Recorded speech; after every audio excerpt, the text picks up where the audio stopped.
दोस्तों, हमारे चैनल में आप सभी का फिर से एक बार खैर मकदम है।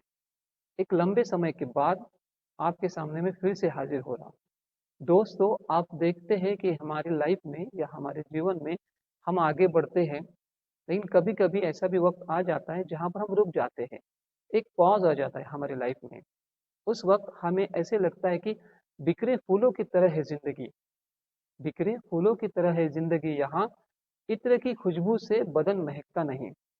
हमारे आसपास के लोग, हमारे अड़ोस-पड़ोस के लोग जब हमें इग्नोर करने लगते हैं या हमसे रास्ता कम करने लगते हैं और खुसूसन जब हम परदेश में हो या देश के बाहर हो, वतन से दूर हो, वतन के बाहर हो, तब हमें ये सिचुएशन हमारे दिल ही दिल में पैदा होने लगती है। हमें पता चलने लगता है कि मुझे लोग भूलने लगे हैं।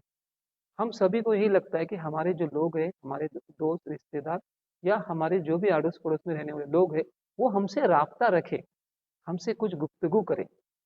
और जब ये सब बंद हो जाता है, तब हमें लगता है कि बिखरे फूलों की तरह है ज़िंदगी यहाँ, इत्र की खुशबू से बदन महकता नहीं। हम बहुत अच्छी लाइफ जीते हैं, हम बहुत अच्छी लाइफ जी रहे हैं, फिर भी जब ऐसी सिचुएशन हमें फेस करनी पड़ती है या हमारे सामने आती है, तब हमें ये ख्याल ज़रूर आता है और फिर हमें ऐसा लगता है कि संभलते गिरते लम्हों की तरह तकदीर लिखता हूँ, संभलते गिरते लम्हों की तकदीर लिखता हूँ, राह में मिलने वालों की असलियत लिखता हूँ। जी हाँ दोस्तों, मुझे जो भी राह में मिलता है, मेरी लाइफ में जो भी मिलता है, मैं उसकी असलियत जानने की कोशिश करता हूँ, क्योंकि बहुत देर के बाद मुझे आज मेरी लाइफ में पॉज़ मिला है। इसके पहले मैं हर किसी से मिलता था, मैं हर किसी से अपने अच्छे इरादे से उनके साथ गुफ्तगू करता था, लेकिन आज अचानक एक पॉज़ आ गया है या एक छोटा-सा, हल्का-सा स्टॉप लग गया है, ऐसे मुझे लगता है। ज़िंदगी तो वही है, लेकिन फिर भी मुझे ऐसे लगता है कि जो बिखरे फूल है, वो तो फूल ही है, लेकिन इत्र कितना भी हो या मेरी ज़िंदगी में कितनी भी खुशी हो, लेकिन उन लोगों के सिवा अधूरी-सी लगती है। तो इत्र की खुशबू से बदन महकता नहीं। ऐसी सिचुएशन मेरी ज़िंदगी में मुझे देखने मिलती है, तब ऐसे लगता है कि संभलते गिरते लम्हों की तकदीर लिखता हूँ, राह में मिलने वालों को असलियत लिखता हूँ, राह में मिलने वालों की असलियत लिखता हूँ, प्यासा भटकता फिरता रहा कोई रातों दिन, प्यासा भटकता फिरता रहा कोई रातों दिन, निहार मुँह किसी की तदबीर लिखता हूँ। मैं आज यही कर रहा हूँ, मैंने एक पॉज़ ले लिया है, मैं अकेला ही खड़ा हूँ और दूर से सब कुछ देख रहा हूँ। तब मुझे ऐसे महसूस होता है कि मैं कुछ न कुछ कर रहा हूँ। क्या कर रहा हूँ मैं? तो लोगों का निरीक्षण कर रहा हूँ।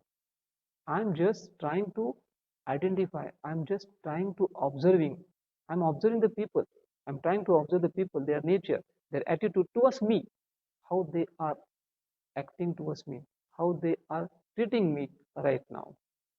ऐसे हमें कभी ना कभी लगने लगता है, लेकिन इसमें हमें घबराने की कोई बात नहीं है।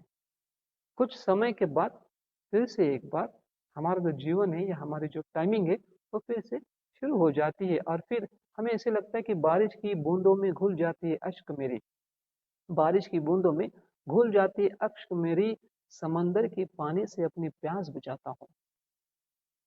क्या करूँ, मैं अकेला हूँ और ऐसे सिचुएशन में मुझे क्या करना चाहिए?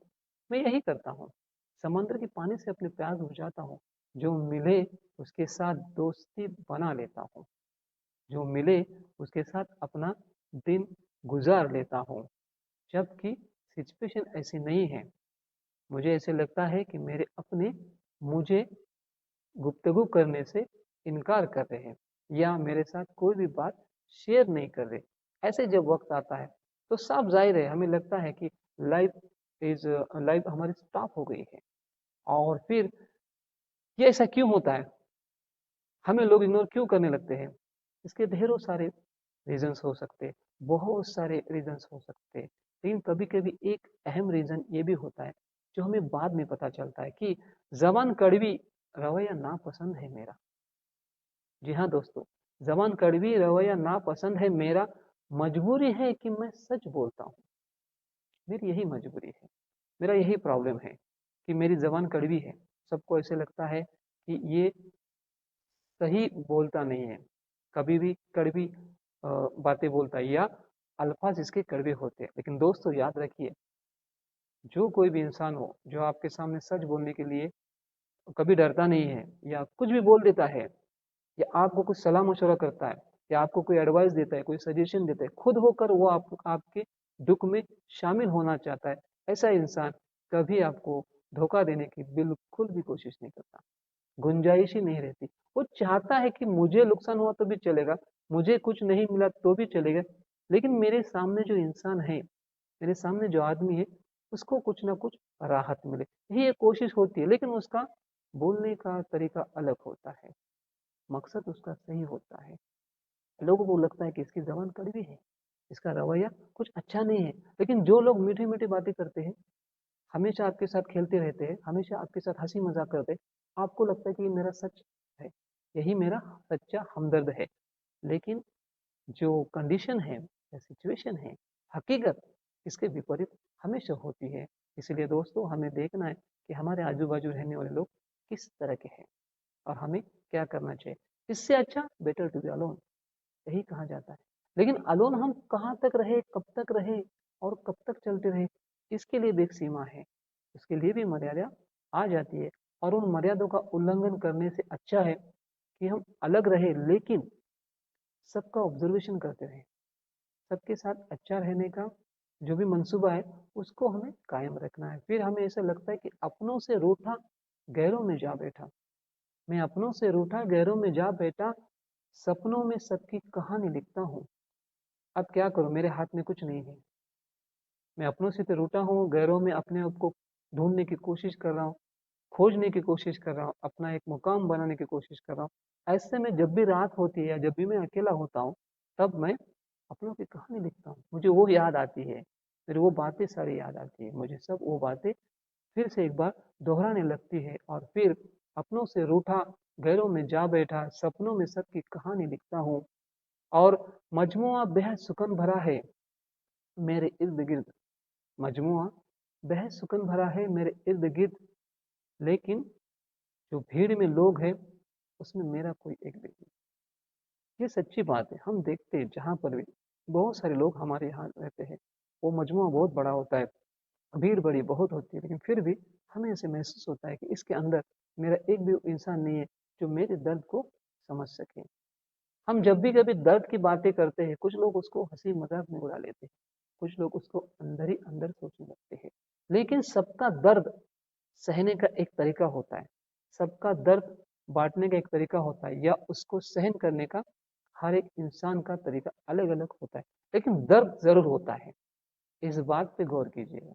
और इस दर्द को सहते हुए हमें आगे बढ़ना सबसे अक्लमंद की बात हो सकती है, बल्कि होती है।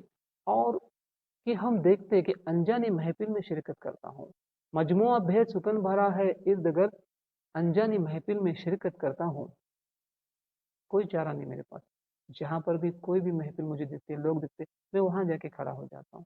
मैं अपने आप को उसमें शामिल करने की कोशिश करता हूँ कि मायूस होने की अब बिल्कुल इजाज़त नहीं है। ऐसी सिचुएशन है, ऐसी लाइफ है, अगर मैं मायूस होते चला जाऊँ हर वक़्त, हर घड़ी, तो फिर मैं जो कॉम्पिटिशन है, जो रेस है, उसके पीछे पड़ जाऊँगा, उससे हट जाऊँगा, मेरा ट्रैक हट जाएगा।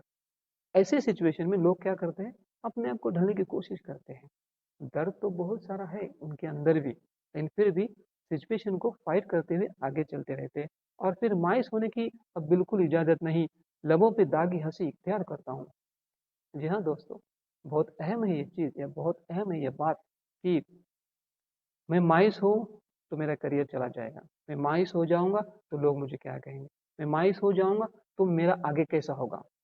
तो सो एंड सो हम झूठी ही सही लेकिन हंसी हमारे चेहरे पे लाने की कोशिश करते हैं। डर तो हमारे बहुत सारा अंदर है, लेकिन फिर भी क्या जमा हुआ और क्या नफी, क्या जमा हुआ और क्या नफी, आए गुजरे पलकों का हिसाब करता हूँ, या आए गुजरे पलों का हिसाब लिखता हूँ।